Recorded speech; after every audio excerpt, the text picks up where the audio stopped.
16th. August 16th, 2007. Yes. I saw Srila Prabhupada about 50 times, 50 different incidents.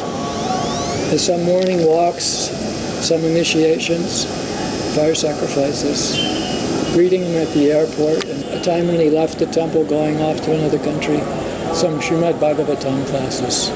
And out of 50 experiences, there's 5 times when something extremely profound happened, something very mystical, something magical happened. And I believe Srila Prabhupada is a totally enlightened being.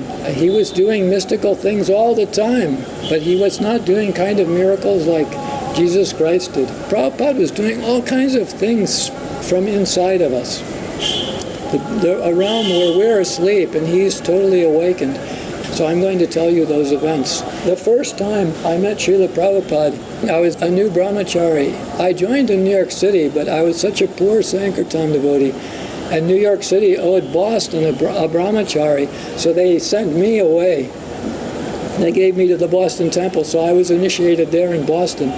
So while I was at the Boston Temple, I had been there for about 6 months, and in the beginning of Hare Krishna, if a person would join and they would show that they were stable, they were chanting their rounds every day, they were attending all the programs, and they did everything the temple commander told them. After 6 months of that, demonstrating stability of sadhana, that person would get recommended for initiation.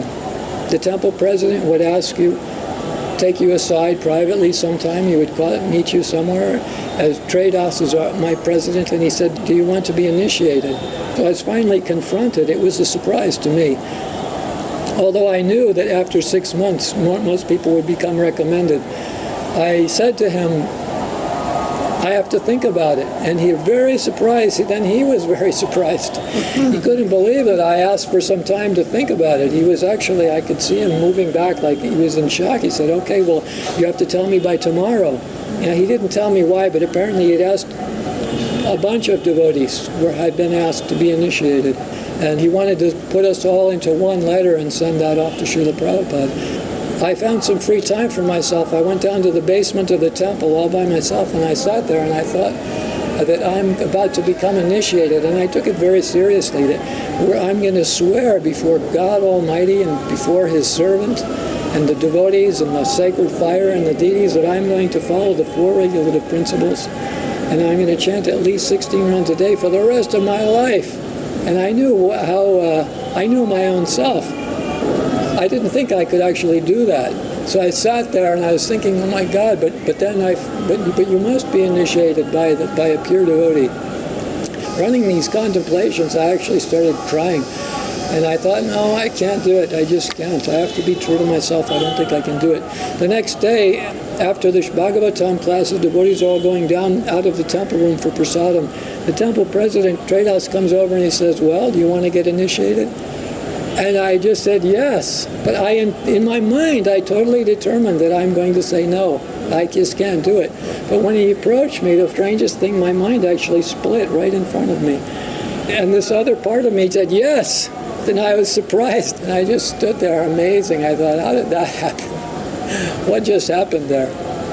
So I was initiated by mail, which you would think, I don't want to be initiated by mail.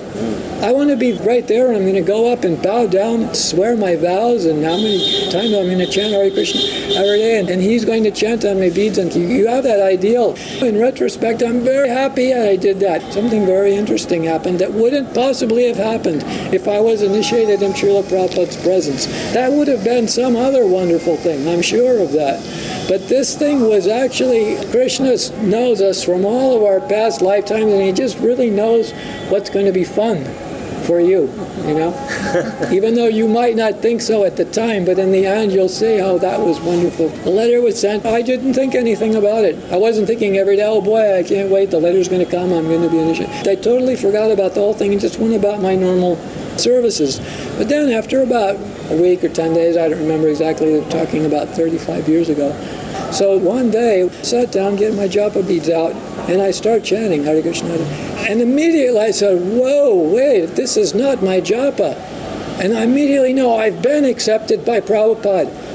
I knew that I had been connected mystically to the Sampradaya. There's something that happens internally. This is not, Krishna consciousness has external things to it, but most of it, it's like an iceberg. What you see in the ocean is 1/10, and most of it's below the surface, and you can't fathom that part of it.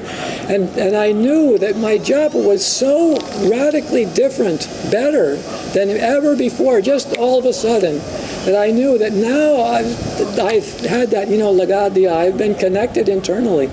And I was so happy.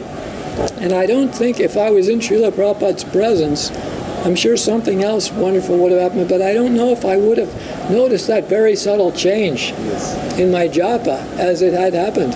So I was actually so happy about that. And lo and behold, then a few days later, I don't know, a week or so, some aerogram came from England, and Srila Prabhupada sent a letter with the new names, and Prabhupada named me Kamalakrsna. And when I heard my name, I immediately loved it, Kamalakrsna, and I was so happy. And my name fits me. The names which Prabhupada gave out to people really had some really significance to it. You ask people who are Prabhupada's disciples, they'll tell you their name fits them in many ways. I know for me there's like 5 different very interesting ways. Or for instance, Kamala-san could be a Japanese name, because in Japan everyone has a san attached to their name, just like Kamala-san. And I'm very interested about Japan, and would have loved to have lived there. The little thing which you see, which makes you more and more convinced that the Guru is within you, he knows all about you. The more you trust your Guru, the better it will be. So that was actually the first time I met Prabhupada. The first time I met him was internally. I didn't see him, but I met him, he initiated me. In the realm of sense perceptions, I don't know, but my being actually must have met him at that time in some other realm. A few months later, I'd say I ended up going back to New York City Temple because I had to have dentist work done. And there was free dental work for devotees in New York City, so they actually sent me back to New York to have my first root canal. It was so painful, I actually fainted. And when I came to, the dentist said, "Oh my God, you're going to be in a lot of pain later." He gave me this very powerful painkiller. A week before Lord Ramachandra's appearance day, 72 or 73, we all knew Prabhupada's coming to the New York City Temple. Bali Maradhan was the temple president. For a few weeks, we super cleaned the temple and painted everything, redid the Vyasa sign. And I'm going to tell you that story, the first time I saw Prabhupada. The day that Srila Prabhupada came to the temple, everything was so prepared for them that everyone was allowed to go out to the JFK International Airport Terminal out on Long Island to greet Srila Prabhupada. Only a very few devotees stayed at the temple because the whole ISKCON kept track. All the temples knew where Srila Prabhupada was. And whenever he came to the continental USA, any devotee who could left their temple, got a car, and somehow or other went to that temple. Because to be in Srila Prabhupada's presence is so magical and mysterious. I'm telling you, you can't put it into words. You have to only experience it for yourself. Srila Prabhupada was nothing like a human being, and he was this mysterious and magical entity from another dimension. By the senses, you'd see physically he was very small, the size of a child. But he was not at all in that body. He just had that body. There was this very special upliftment in consciousness anywhere he went. And the devotees would actually crazy into this frenzy, and the brahmacharinis would start screaming just spontaneously because of such joy. So just an amazing thing happened, I'm telling you. He was the ambassador of God Almighty, and he was just emanating the very presence of God. So we all went out to the airport mostly, and there was about, I estimate, at least 150 devotees. It was a very large and dense crowd of people. So I have a pretty good idea of what a 100 people crowd looks like. I think there was 150 or possibly 200 people there. The New York City Temple didn't have so many people full time, but that was the biggest temple at that time. In 1972, New York City Temple was, Spiritual Sky was there, ISKCON's first big business. The BBT was there, all the Sanskrit devotees were there. Nitai, Santosh, Jagannath Das, Jai Sachinandan and a few others. These were the original Sanskrit studying devotees.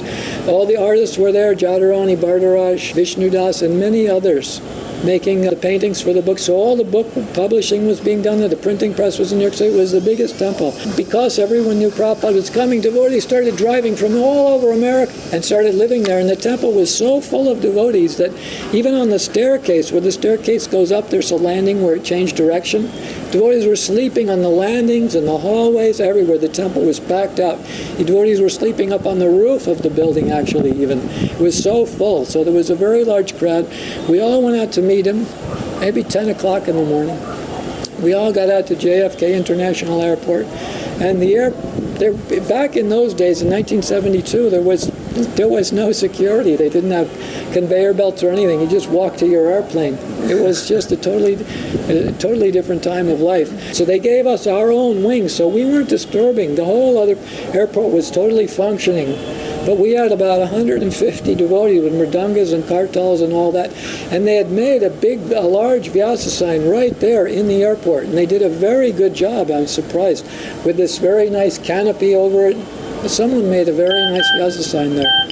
Airtel wants to sell me a talk time or something.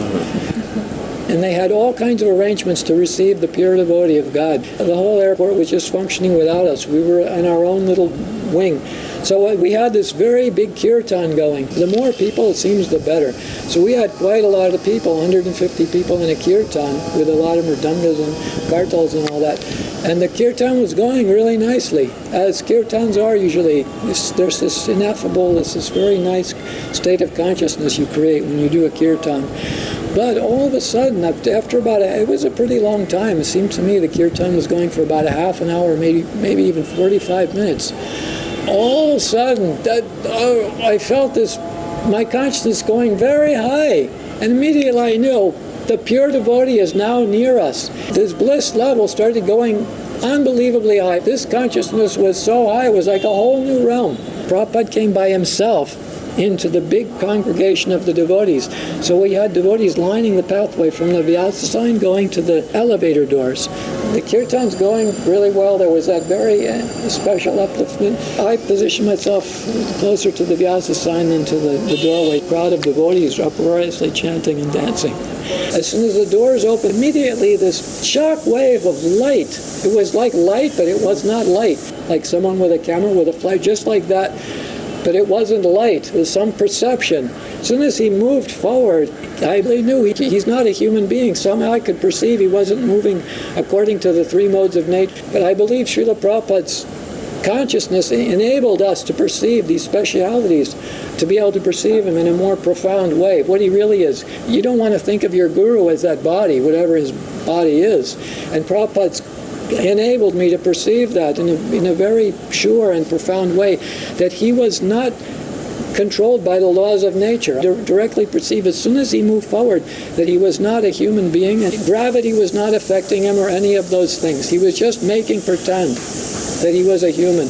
And he's moving forward as if he was floating, looking like his feet were touching the ground. He stepped forward and his servants also moved forward with him. He went through the row of devotees and we were all given flowers to hold on to. And as he came in front of us, we threw our flowers out in his path and then we offered our obeisances to him.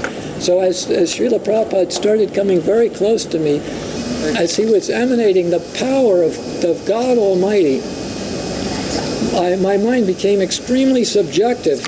I couldn't bear coming that close to God, so I wasn't expecting to come so close to God so soon.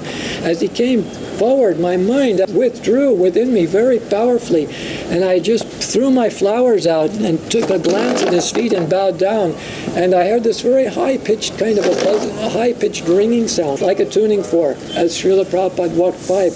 I didn't think about doing this. It's something that my mind did by itself, totally spontaneously.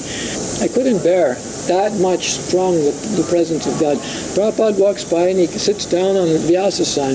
The devotees all converge around the Vyasa sign and formed a very large semicircle. 150 devotees or so crowding around, formed a very dense semicircle around the Vyasa sign. Srila Prabhupada sat down and immediately some devotee, I think a Purva, brought this silver plate with a beautiful cloth over it, brought that right up to Srila Prabhupada, and it was a pile of every kind of sweet you've ever seen in your life. Everything. Very beautifully arranged. Srila Prabhupada he was in a very grave mood. They brought the plate before him and he just motioned his hand like this.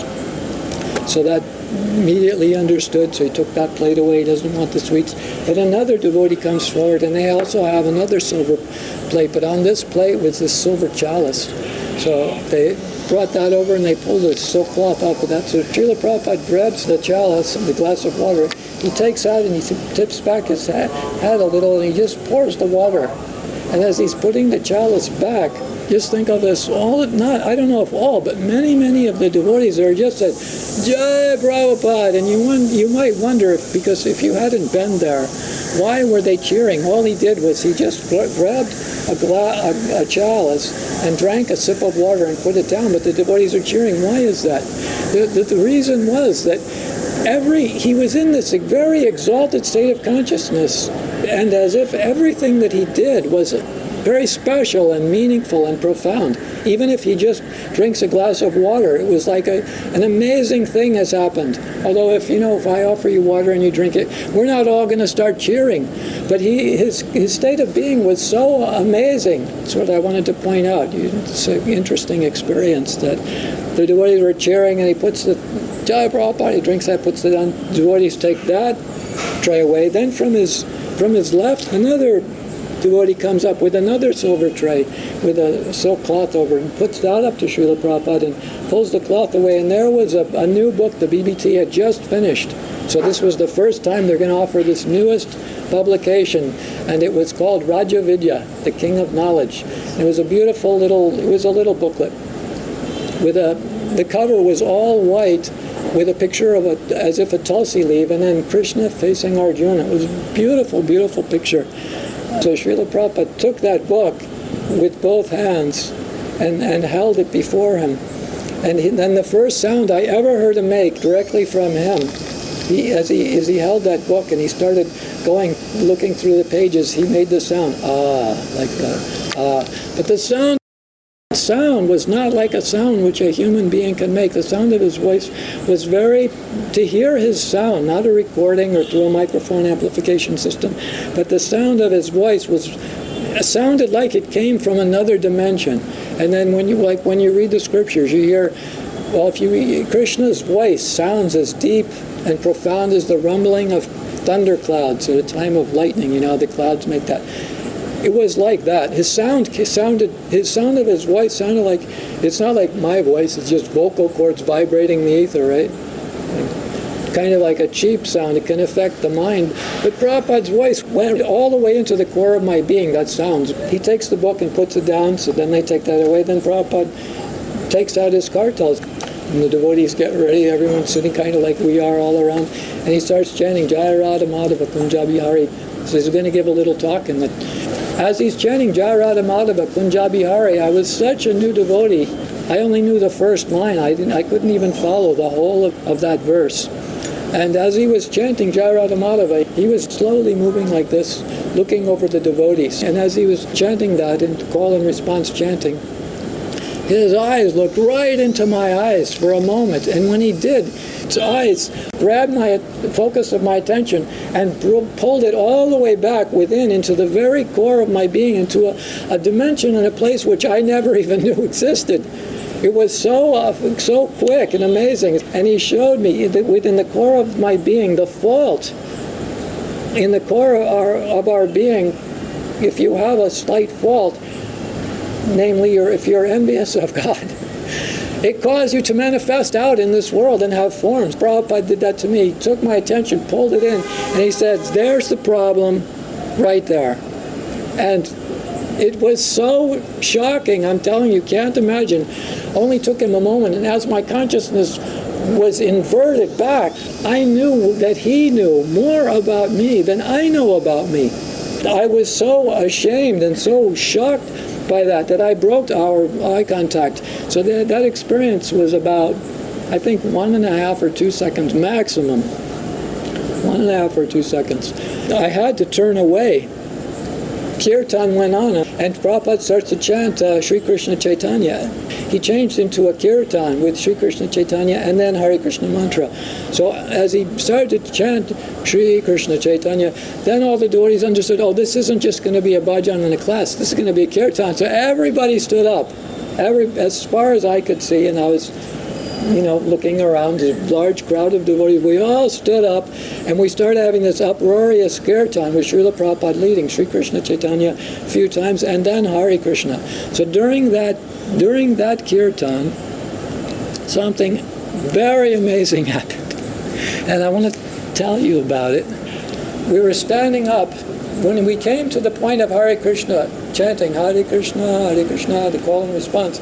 Our consciousness went to some unbelievably high level where if you could take happiness, the most happiness you've ever felt in your life, the most pleasure and happiness, mix those two together, multiplied them times 1,000, and then connected it to electricity, that's what ecstasy is like. It's unbelievable.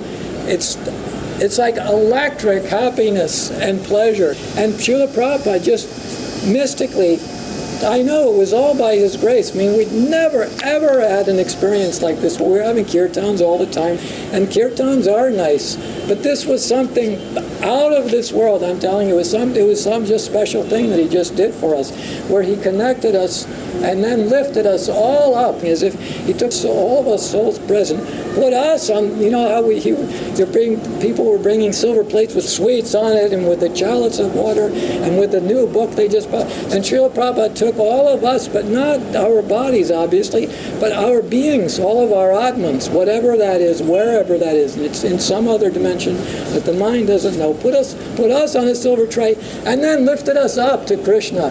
And this is how it happened. It wasn't just as simple. It gets much more interesting than that. I was in this state, and my mind was like screaming out internally. I was saying, this is it, this is it, this is ecstasy. Praying to Prabhupada, please, will you be my guru? This is it. And I was chanting and everything, but my mind was freaking out on this exalted state of consciousness. And then there was 3 distinct levels, okay? That was the first level. The next level, and it was very pronounced and distinct. This wasn't like sort of, and I think, no, it was very like this. 1, 2, and 3. And then, that first level I've described to you. The second level, again, we get lifted with, you could say within, or you could say with up, towards God. And suddenly my consciousness I became conscious beyond the sense realms. The senses were telling me I'm in a room and the guru's sitting there and the kirtan's going. But my consciousness superseded that by a millionfold. And I became conscious that right directly in front of my perception, although my senses could not perceive it, but my consciousness directly and absolutely perceived God Almighty standing right in front of me. And just imagine infinite beauty, just that one thing. But I perceived many things, majesty and splendor and creator of the universe. And I was directly perceiving that. That state of consciousness was beyond the ecstasy level that I was perceiving. The next thing that happened, I blacked out, but I had this perception that kartals are ringing. Only kartals are ringing. There's no more chanting. I heard this ring sound. And that sound actually brought me back into my body. And as I came back into my body and became aware of my sense perceptions, my body was lying on the ground. We were in an airport terminal. It's not carpeted. This is a cement tiled floor, a hard floor like this. I opened my eyes and I saw many devotees also lying on the floor. And as we come back and we start to push ourselves up to become into the sitting position, and we were looking at each other in the eyes, and we were like telepathically communicating to each other. We were all in this, when you get into a very high state of consciousness, you get these like residual mystic capabilities. You know what I mean? Like a telepathy. It becomes very easily possible when your mind becomes so supercharged with consciousness. And we were looking at each other in the eyes, and we were thinking, saying to each other, you too, and they were saying, you too, because we were so amazed that with the experience that we just had, that Srila Prabhupada, by his grace, by his mystical qualifications, he actually brought us right up to God. We sat down. Experience was so overwhelming, but I know that Srila Prabhupada gave the kirtan, and we sat up, A bunch of us had fainted. It wasn't only me, okay? And one thing I want to, reiterate. We were all standing, and there was a big uproarious kirtan. We were not sitting like this as we just had this kirtan and just sort of fell over. We were from a fully standing position and fell down. So if you're standing up and you faint and fall to the ground, you're going to hurt something. Yes. Your head's going to get hurt. Something's going to hurt. There was a time in my life when I actually fell from a standing position, and I want to tell you, it hurts. Just from this, if I don't stop, so it's going to be hurt. But all of us devotees, nobody was hurt. So I want to interject my own idea based on my experiences. Srila Prabhupada, true mystics of his caliber are so powerful that they can actually dissect time and space and cause us to fall and make all the arrangements with the demigods and everything, because the bodies are actually, these are all reflections. When the mind perceives it, seems very solid, but actually these things can be totally dissolved. A mystic could do it. So we all fell down, and Prabhupada just made it in such a way as if we fell onto a pile of flowers or something, and nobody was hurt. I didn't ask you, were you hurt? But I was not hurt, and I didn't have any sense of having had fallen down from a standing position, and no one else seemed to be caring either. So Prabhupada gave this little talk for about 10 minutes. And at one point of the talk, I remember he was saying, so if you want to meet a great man, like the king or the president, because he's in America, so Prabhupada didn't say, well, I just made you guys very blissful, don't you think? But he just think of this, a whole bunch of people fainting in exalted ecstasy. You barely read about such a thing ever happening. But when do you ever hear about devotees fainting in ecstasy? New bhaktas. I didn't even know Jai Radha Madhava Kunjabi Ari. I didn't know the whole song at that time. Prabhupada did that. Only maybe in Chaitanya Charitamrita sometimes maybe there's some pastimes where people fainted in ecstasy in the presence of Lord Chaitanya. So that's how powerful Prabhupada was, I'm telling you. I never heard anyone repeat this, but a whole bunch of us fainted. Why aren't people telling the same story? I'm surprised about that, because people have all kinds of stories about Prabhupada. Some of them are even, mystical and very funny, but this experience, I think, is kind of a little bit special, causing people to faint in ecstasy. And I'm very fortunate to be there for that.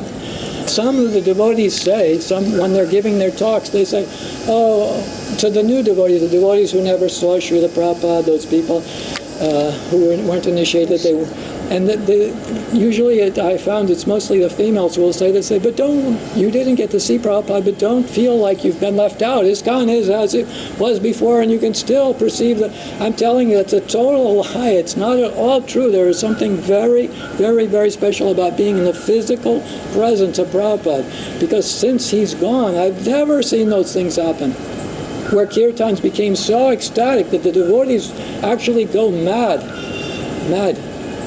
Sometimes. When Prabhupada was present, you don't see that anymore. So there's something very special. And Srila Prabhupada himself mentions, I think it's somewhere in the 4th canto of the Srimad Bhagavatam, in a purport, he says that a pure devotee, someone who's in that state of devotion to God, when they speak, their voice, and Prabhupada uses this metaphor, he says, as the saffron mercy particles in the voice of a pure devotee. So someone who's giving submissive oral reception, someone who's listening to the voice of a pure devotee, they will get those particles rained on them from within.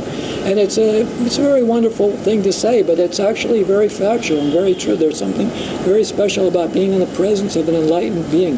There's some very special upliftment that doesn't happen any other place. The only other thing that I experience, which sort of reminds me of being in Prabhupada's presence, is when I go to in circumambulate Govardhan Hill and touch Radhakund and Chamakund. That seems to approach that very exalted, this ineffable. The thing is, you can't perceive it by your senses. Your consciousness has to be very high, but there's this very high sense of divinity. Prabhupada just blasted through all that. He was just like raining down free mercy, even to new bhaktas, doesn't matter. Give you the experience of many lifetimes, perhaps. I know some people will be very unhappy to hear this, but I had to say it because it's so obvious and obvious to me. But I want to just tell you that as it is.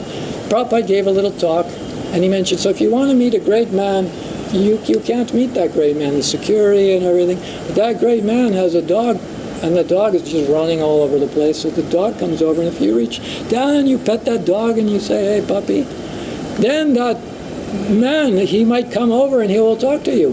Whereas if you were just by yourself trying to meet the president or prime minister, or if you try to approach him, you will be blocked. You can't do that. So Prabhupada said, therefore, love me, love my dog. So the pure devotee is like Krishna's dog, and he comes in, the ambassador of God, but he specifically said Krishna's dog. He comes here.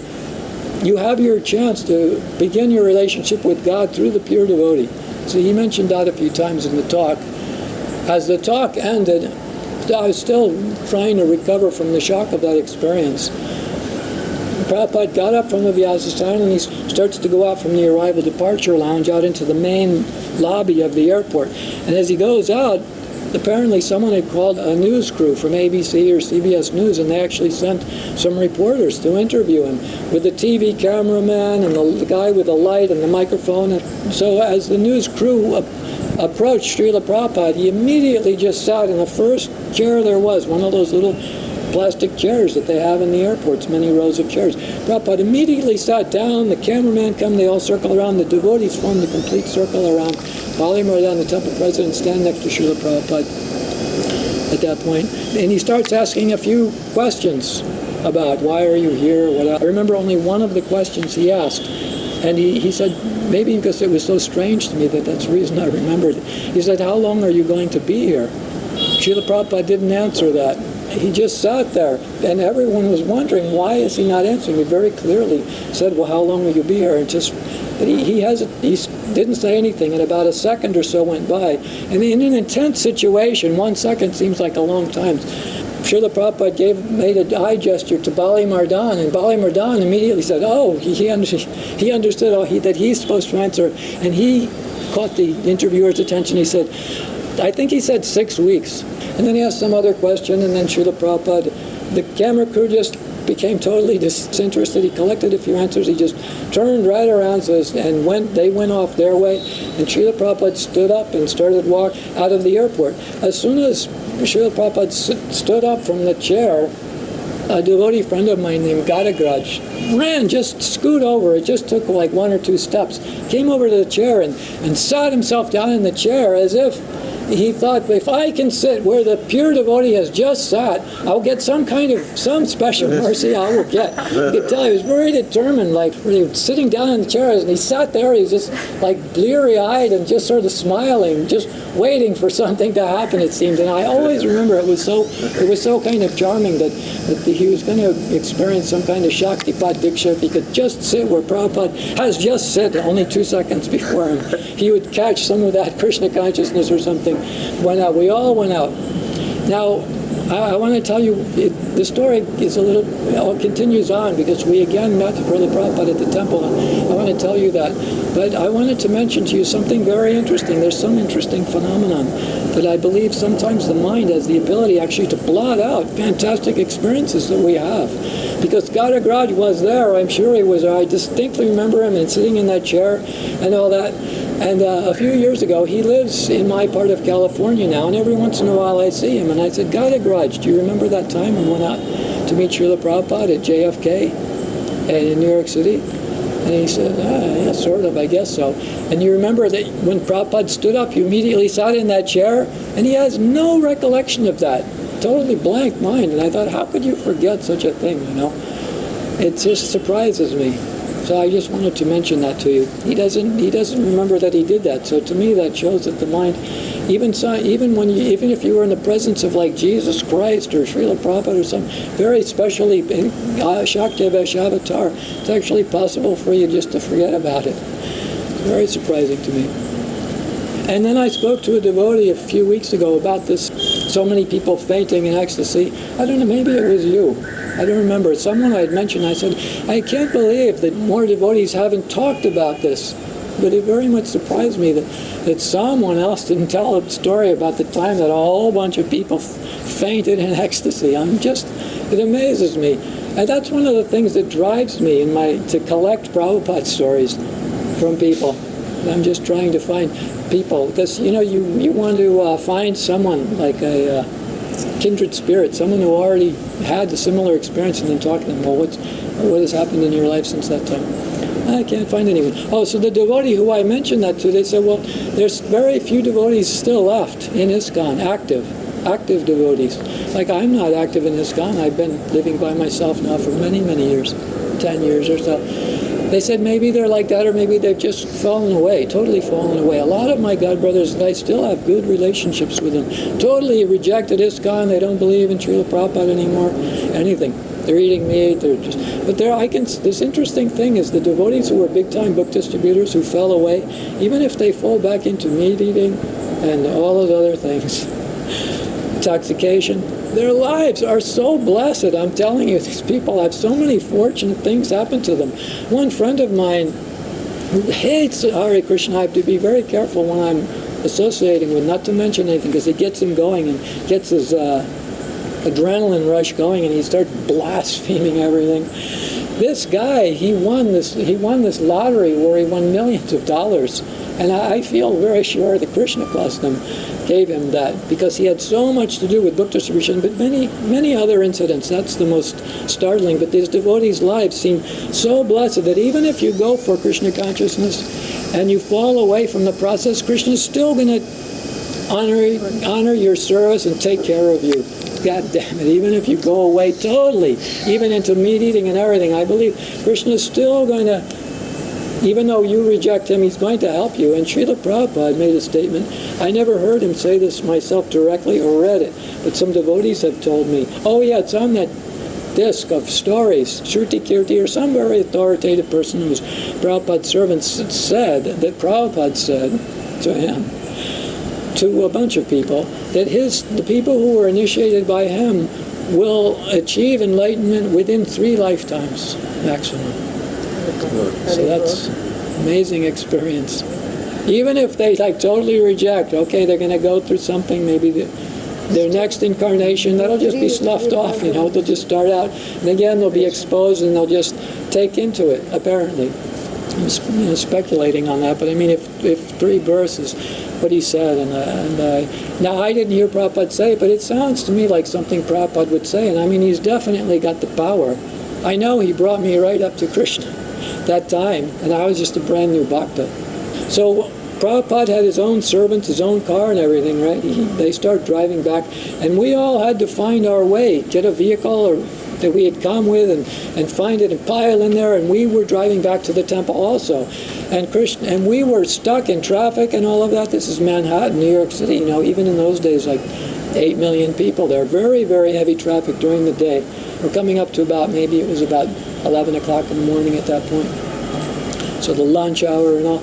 So we were late, and we thought we'll never get there before Prabhupada, but we pulled up to the temple. The devotees all piled out. We go into the temple, which is a very large building. The New York City temple, physically, it was about 5 stories high with a basement and 2 sub-basement levels. We went running up into the temple, and right away we understood now Prabhupada hasn't gotten here yet, which was very fortunate. I believe that Krishna caused it to happen that way, so that he would let us all get back. Because if Prabhupada had come back to the temple, he would have seen the deities, taken some chamrita perhaps, and then gone into his room.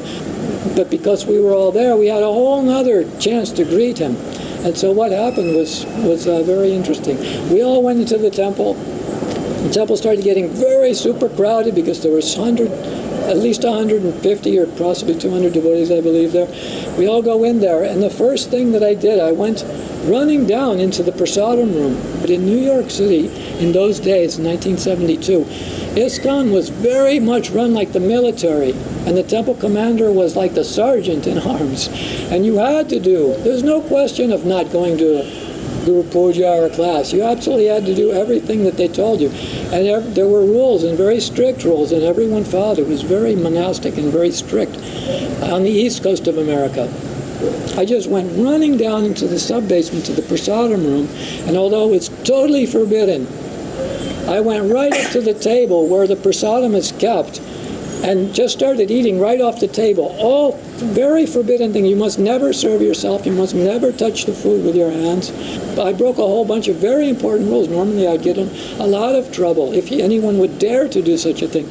I went run, but the whole temple was so, our minds were so wild from having had that experience of being in Prabhupada's presence. People were just running around helter-skelter. And my idea was just to eat food and I was trying to bring myself down from that state of consciousness. I couldn't handle it. My mind was trying anything it could to try to come back into my body. And what it conceived of, apparently, was to eat food. My body was just doing it. I was just sitting there watching, and my body ran into the prasadam, and I was just eating right off the table. I couldn't believe that I was doing that, but I was just grabbing food and eating right over the table itself. I had only been at it for maybe 15 seconds or 20 seconds. It wasn't a long time, because as soon as I started eating, all of a sudden, from the next level, there's a large staircase going to the next level, the ground level, and I heard these brahmacharinis, Prabhupada's here! Ah! You know how girls do? I just threw the food down. Another totally forbidden. After you touch something, you must never put it back on the prasadam. I threw it back on the table and just swallowing the food and wiping my face off, and I went running up the staircase as soon as I came to the top of the staircase. But everyone had been in that one main hallway. Srila Prabhupada, just at that perfect moment, just as soon as I came up, the two doors opened, and there he was again, Srila Prabhupada, flanked by his personal servant. Prabhupada was emanating this very exalted state. He was like the ambassador of God, but he was emanating the power of God Almighty. All the devotees fell down to the floor of the temple, just saying their obeisance as fast as they could. The thing which I most didn't want to happen happened. Everyone fell down so fast that the floor was totally covered with people. There was not even 1 inch where I could put my hand, what to speak of actually bowing down. So I end up with like many devotees. It's 50, 70 devotees could fit in the hallway, all paying their obeisances. And there I was, Bhakta Ran, standing there, and there was Srila Prabhupada about 20 feet away from me, just standing there, facing me directly, as if, I was the only one standing. Everyone else was. So again, I had that same experience where my mind just super concentrated, and I just looked down, and I sort of got myself into a position like this. And the devotees finished that pranam mantra, started standing up, and I just sort of crumbled down to the floor in any space which I could possibly find. As soon as I said my pranam mantra, I stood up, and then I was alone. I was the only one in the hallway. Everyone piled into the temple room, and the temple room was so full of people that I couldn't even, no more people could fit inside, and there was people only standing outside. And then after that, I don't know what happened that day. That's the end of my memory of that day. I don't know what I did, I don't know what happened. But everything that I've told you is very clear and very sure. I'm very certain of what I've told you. So that was my first time of seeing Srila Prabhupada. It's an amazing experience, don't you think? Yeah, amazing, of course.